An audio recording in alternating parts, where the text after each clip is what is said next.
સંશોધનમાં પોતાનું યોગદાન આપ્યું છે. વિજ્ઞાન એ સૌથી મહત્વપૂર્ણ વિષય છે કારણ કે તે બાળકની વિચારશક્તિને કુશળતાથી વિકસાવે છે.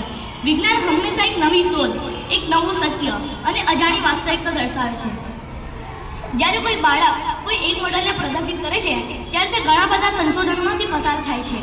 એટલે આપણે આવા પ્રદર્શનોનું આયોજન કરવું જોઈએ.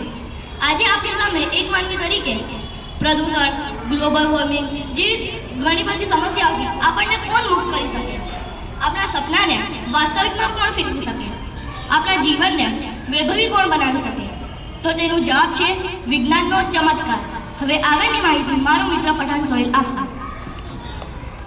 समस्या के समाधान का हल पाओगे यदि विज्ञान की ताकत को समझ पाओगे. આજનો જે યુગ છે તે તકનીકી યુગ છે. વૈજ્ઞાનિક રીતે અદ્ભુત છે કારણ કે વિજ્ઞાનની ભાષા એટલે જ તકનીકી નવી બધી ભાષા. સમય માંગે છે વિકાસ કરવા માટે. આપણે આપણા બાળકોને વૈજ્ઞાનિક રીતે સાક્ષર બનાવવો જોઈએ.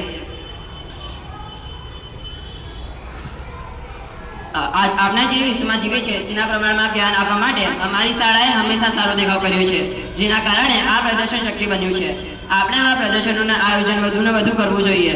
બધી વિવિધ પ્રવૃત્તિને એક જ સમયે પ્રદર્શિત કરવાનું આ એક રસપ્રદ માધ્યમ છે અને બાળકને પોતાની આગવી શૈલી રજૂ કરવાનું આ એક ઉત્તમ પ્લેટફોર્મ છે.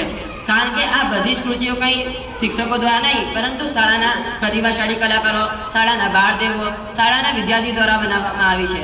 માટે આપણે આવા પ્રદર્શનોનું આયોજન કરવું જોઈએ. મને ખાતરી છે કે આપ સૌ લોકોને આનંદ થશે અને આપ સૌ લોક બાળ વૈજ્ઞાનિકોને પોતાનું સહકાર પ્રદર્શિત કરશો અને આપ સૌ લોક પોતાનું પ્રોત્સાહન આપશો. જય હિન્દ, જય ભારત.